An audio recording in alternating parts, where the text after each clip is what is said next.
Coming in, got your living room. Television, fireplace. Leads back to the kitchen. Lots of counter space. Tons of cabinetry. Nice front window, side window. Cabinets up top. Nice big fridge.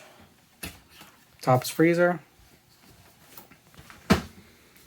More counter space.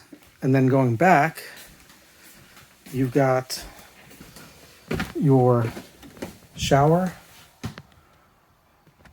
and toilet. This is the first bath leading into the bedroom. Lots of windows.